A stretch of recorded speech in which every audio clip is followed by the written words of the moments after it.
आज का हमारा टॉपिक है वैद्युत धारा, धारा वैद्युत, जिसके अंदर हम पढ़ेंगे वैद्युत धारा के बारे में, शांतिकाल के बारे में, अनुगमन वेग के बारे में। इन सारी चीजों के बारे में हम डिस्कशन आज करने वाले हैं। तो इस टॉपिक में सबसे पहले स्टार्ट करते हैं धारा वैद्युत के अंदर। जो हमारा पहला सब टॉपिक होगा वो होगा वैद्युत धारा। किसके बारे में बात करेंगे? वैद्युत धारा के बारे में, कि आखिर ये वैद्युत धारा क्या होता है।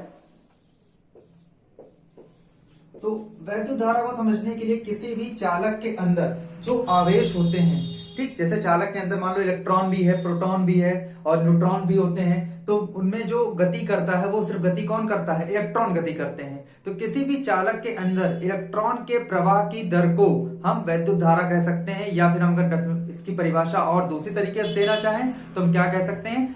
आवेश के प्रवाह की दर को वैद्युत धारा कहते हैं। आवेश के प्रवाह की दर को वैद्युत धारा कहते हैं, जिसका सूत्र होगा I बराबर Q अपॉन T, जहां I वैद्युत धारा है, Q होता है आवेश, Q क्या होता है? आवेश, और T होता है समय। अब हमको Q का एक और फॉर्मूला पता है, Q इज इक्वल टू होता है N इंटू E, जहां N होता है इलेक्ट्रॉनों की संख्या, इलेक्ट्रॉनों की संख्या, और E होता है एक इलेक्ट्रॉन पे कितना आवेश, जिसकी वैल्यू होती है 1.6 into 10 to the power minus 19 coulomb. तो यहां से हमारा एक और फॉर्मूला बन जाएगा NE/T। तो ये वैद्युत धारा के दो सूत्र बन गए, एक है Q अपॉन T, दूसरा हो जाएगा NE/T। ठीक, दोनों से सेम I की वैल्यू ही निकाली जाती है। अब इसके बाद हम बात करेंगे कि वैद्युत धारा की इकाई क्या होती है। तो इसकी जो इकाई है, जो इसकी यूनिट होती है, इकाई होती है, वो होती है एम्पियर। क्या होती है? एम्पियर। कैपिटल ए से डिनोट करते हैं, एंड एक एम्पियर में एक कूलाम प्रति सेकंड होते हैं। सूत्र के अकॉर्डिंग अगर हम देखें, एक एम्पियर में एक कूलाम प्रति सेकंड होंगे। तो ये हो गई क्या? वैद्युत धारा की इकाई हो गई। तो वैद्युत धारा क्या है? आवेश के प्रवाह की दर को वैद्युत धारा कहते हैं। मींस I बराबर Q अपॉन T, जहां Q आवेश है, T समय है। Q का एक और सूत्र होता है N इंटू E, जहां N होता है इलेक्ट्रॉनों की संख्या और E होता है एक इलेक्ट्रॉन पे कितना आवेश है। तो एक और सूत्र बन जाता है I बराबर NE/T। क्लियर? तो इतनी बातें हो गई। इसके बाद वैद्युत धारा जो है वो दो तरीके की होती है। वैद्युत धारा कितने तरीके की होती है? दो तरीके की। पहली होती है प्रत्यावर्ती धारा, प्रत्यावर्ती धारा, और दूसरी होती है दृष्ट धारा। इसको AC बोलते हैं, अल्टरनेटिंग करंट। दूसरी होती है दृष्ट धारा, इसको DC बोलते हैं, डायरेक्ट करंट। प्रत्यावर्ती धारा और दृष्ट धारा। अब समझना इसमें प्रत्यावर्ती धारा क्या है। ग्राफ के सहायता से आपको समझाते हैं कि मान लो इधर की तरफ धारा है और इधर की तरफ समय है।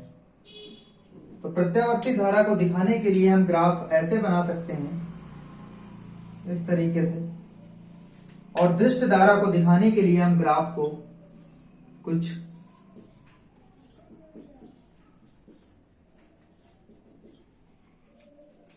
इस तरीके से बनाया जाता है।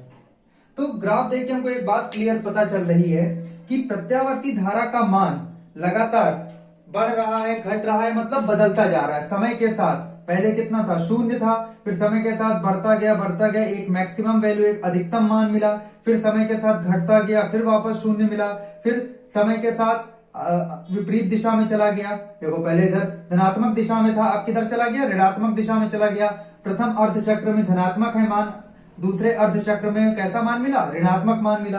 लेकिन दृष्ट धारा का जो मान है वो समय के साथ उसमें कोई परिवर्तन नहीं हो रहा है, एक ही मान रह रहा है। अगर वो धनात्मक है तो पूरी तरीके से धनात्मक मान ही मिल रहा है, ऋणात्मक मान नहीं मिल रहा है। तो अगर हम एक शब्द में कहना चाहें तो प्रत्यावर्ती धारा की जो पोलैरिटी है, ध्रुवणता है, वो बदलती है समय के साथ, जबकि दृष्ट धारा की ध्रुवणता समय के साथ नहीं बदलती। यही जो इसमें डिफरेंस है, मेन डिफरेंस है कि प्रत्यावर्ती धारा की जो ध्रुवणता है वो समय के साथ परिवर्तित होती रहती है, लेकिन दृष्ट धारा की ध्रुवणता समय के साथ परिवर्तित नहीं होती, वो हमेशा क्या रहती है? धनात्मक रहती है। तो ये बेसिक डिफरेंस था प्रत्यावर्ती धारा में और दृष्ट धारा में। इस पार्ट में हम जो चीज पढ़ने वाले हैं वो हम पढ़ेंगे किसके बारे में? दृष्ट धारा के बारे में। प्रत्यावर्ती धारा का जो चैप्टर है, टॉपिक है, वो भी आगे जाकर के मिलेगा, लेकिन इस चैप्टर में जो हम चीज पढ़ेंगे वो किसके बारे में पढ़ेंगे? दृष्ट धारा के बारे में। अब दिष्ट धारा के बारे में सबसे पहले हम बात करेंगे। धातुओं के अंदर, चालक के अंदर दिष्ट धारा कैसे प्रवाह करती है।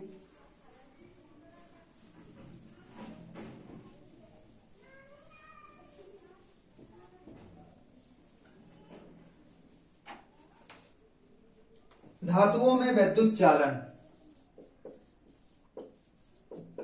धातुओं में वैद्युत चालन। तो धातुओं में वैद्युत चालन का जो कारण है वो कारण होता है उनके अंदर जो फ्री इलेक्ट्रॉन होते हैं, मुक्त इलेक्ट्रॉन होते हैं, उनके अंदर जो मुक्त इलेक्ट्रॉन उपस्थित होते हैं जो एक जगह से दूसरी जगह पर फ्लो कर सकते हैं। इन मुक्त इलेक्ट्रॉनों के कारण ही धातुओं के अंदर वैद्युत का चालन होता है। अब मान लेते हैं, सब आपको ये एक चीज मैं एक्सप्लेन करता हूं, अच्छे से बताता हूं कि मान लेते हैं एक हमने तार ले लिया, धातु को क्या ले लिया, तार ले लिया, ठीक। उस तार को मैंने कुछ इस तरीके से दिखा दिया। ये तार सिंपल ऐसे ही पड़ा हुआ था, इसमें अभी हमने किसी तरीके की कोई भी बैटरी, कोई भी सेल को नहीं जोड़ रखा है। एक तार सिंपल ऐसे ही है जो पड़ा हुआ है, मतलब इसके दोनों सिरों के जो अक्रॉस है कोई भी विभव अभी नहीं लगाया है, ठीक। अब इसके अंदर इलेक्ट्रॉन्स भी हैं, प्रोटॉन्स भी हैं, न्यूट्रॉन्स भी हैं, लेकिन चलते फिरते कौन है, इलेक्ट्रॉन। चलते फिरते कौन है, इलेक्ट्रॉन। इसलिए हम बात जो भी करेंगे वो सिर्फ किसकी करेंगे, इलेक्ट्रॉन की बात करेंगे। तो अभी एक हमारे पास तार था, इस तार में कोई भी बैटरी, कोई भी सेल का उपयोग नहीं किया गया, ऐसे ही पड़ा हुआ था।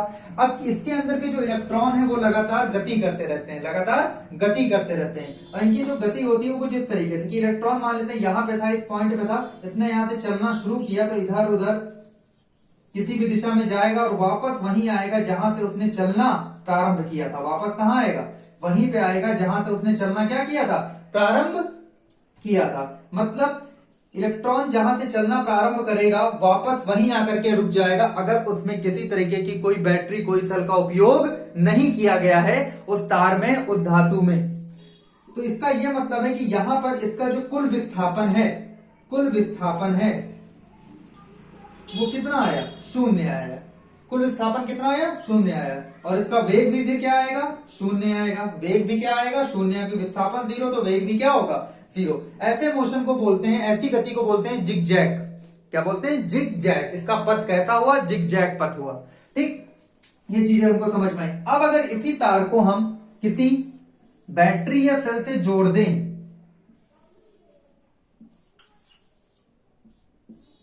एक सेल ले लिया और हमने इसको ऐसे क्या कर दिया, जोड़ दिया, ऋणात्मक, ये धनात्मक। अब जो इलेक्ट्रॉन है वो, क्योंकि इधर माइनस है इधर प्लस है, तो इलेक्ट्रॉन पे ऋणात्मक आवेश होता है तो किधर की तरफ भागेंगे, धनात्मक की तरफ भागेंगे।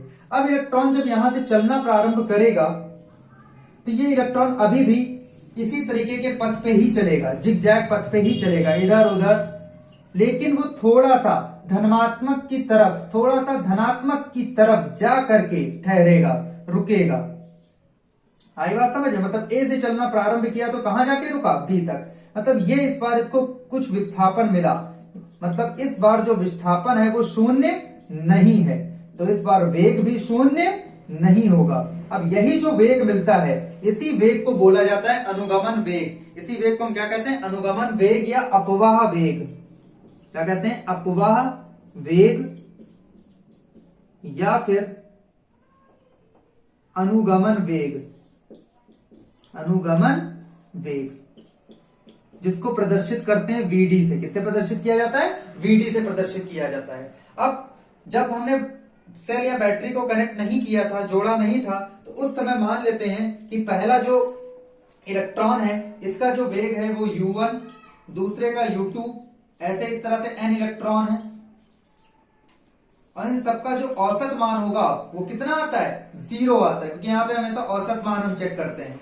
हर इलेक्ट्रॉन का अलग अलग होगा, इनका जो औसत मान आएगा वो कितना आएगा, 0 आएगा। लेकिन यहां पर जब हमने इसके अक्रॉस सेल लगा दिया है तो मान लेते हैं पहले का जो वेग v1 आया, अब दूसरे का वेग v2 आया।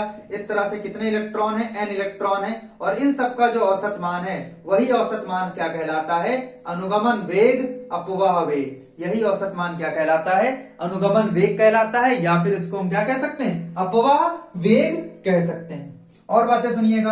अब मान लो ये इलेक्ट्रॉन चलना यहां से शुरू किया, इसको यहां पे एक और इलेक्ट्रॉन मिलेगा, इधर एक और इलेक्ट्रॉन मिलेगा, तो ये गया यहां टकरा गया, ये पहली टक्कर हुई, यहां से निकला फिर यहां गया टकरा गया, ये दूसरी टक्कर हुई। तो इलेक्ट्रॉन जब चलते फिरते रहते हैं तो आपस में टकराते रहते हैं। अब ये दो क्रमागत टक्कर है, ये क्या है? दो क्रमागत टक्कर है। दो क्रमागत टक्कर के बीच में जो ये दूरी तय करेंगे, दो क्रमागत टक्कर के बीच में जो ये दूरी तय करते हैं, इस दूरी को बोला जाता है माध्य मुक्त पथ।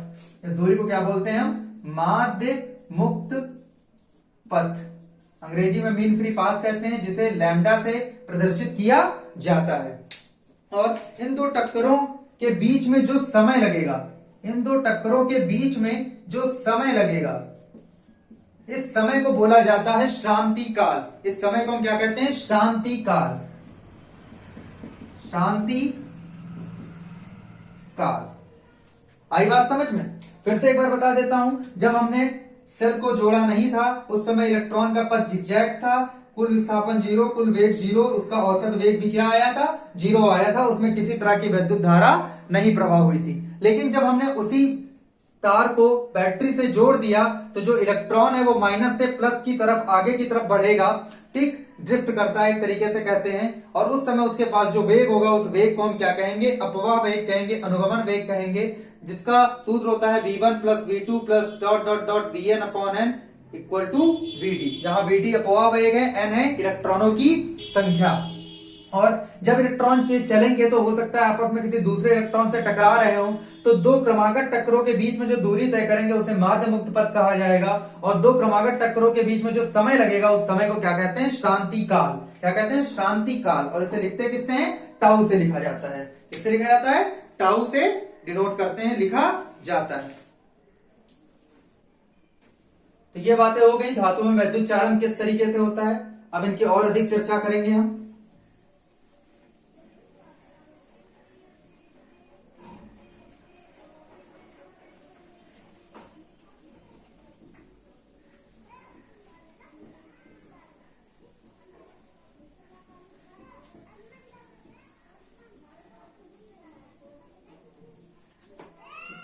फिर आता है धारा घनत्व। धारा घनत्व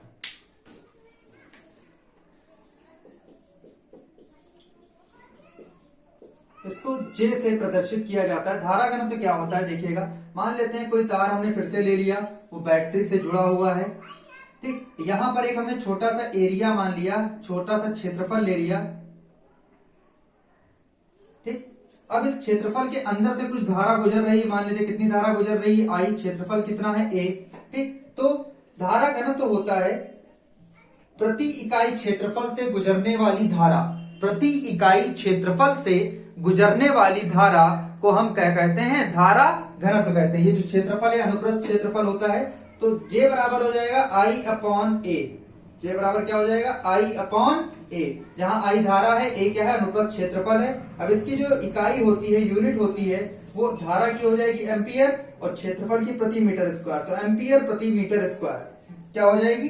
एम्पियर प्रति मीटर स्क्वायर। आई बात समझ में? तो ये हो गया क्या? धारा घनत्व की प्रति एकांक अनुप्रस्थ क्षेत्रफल से गुजरने वाली धारा को क्या कहा जाता है? धारा घनत्व कहा जाता है। इसके बाद आता है धारा और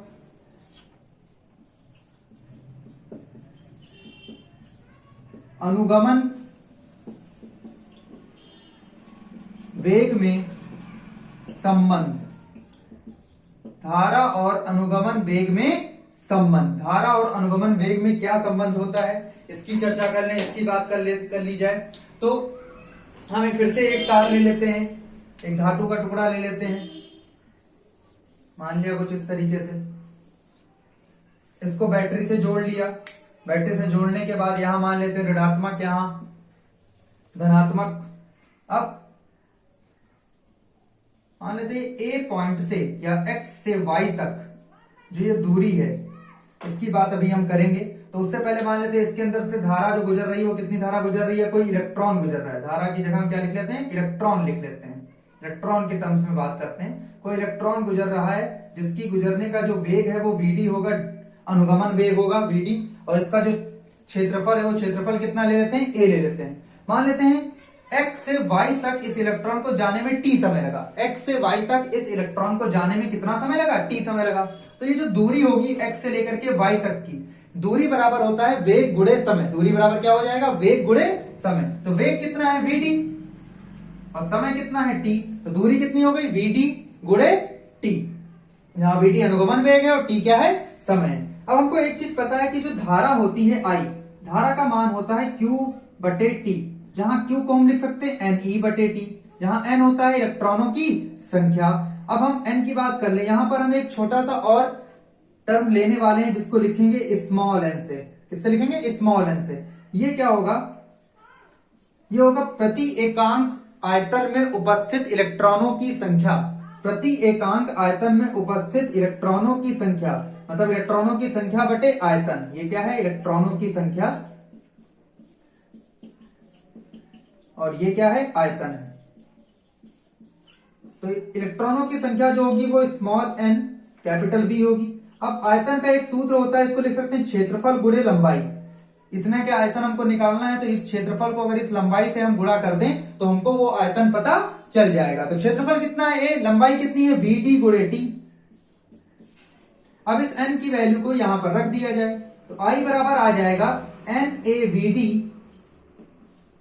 t e बटे t। t से t क्या हो गया? मर गया। तो I बराबर क्या बचा? NeAVd। I बराबर क्या बचा? NeAVd। ये आ गया हमारा संबंध किसमें? धारा और अनुगमन वेग में। धारा और अनुगमन वेग में क्या आ गया? संबंध आ गया। अब यहीं पे एक और सवाल छोटा सा और पूछ सकते हैं कि वो पूछते हैं कि धारा घनत्व और अनुगमन वेग में क्या संबंध है? धारा घनत्व और अनुगमन वेग में क्या संबंध है? तो इसी के आगे दो लाइनें और करनी है कि I बराबर NeAVd तो हमको पता चल गया है। अब A को इसके बटे में लाना है और I अपॉन A क्या बन जाएगा? J बन जाएगा। तो J बराबर मिल जाएगा NeVd। J बराबर क्या मिल जाएगा? NeVd, जहां J धारा घनत्व है, Vd क्या है? अनुगमन वेग है, स्मॉल n क्या है? प्रति एकांक आयतन में उपस्थित इलेक्ट्रॉनों की संख्या, और E होता है एक इलेक्ट्रॉन पे आवेश। तो ये संबंध हो गया धारा घनत्व और अनुगमन वेग में। क्लियर है?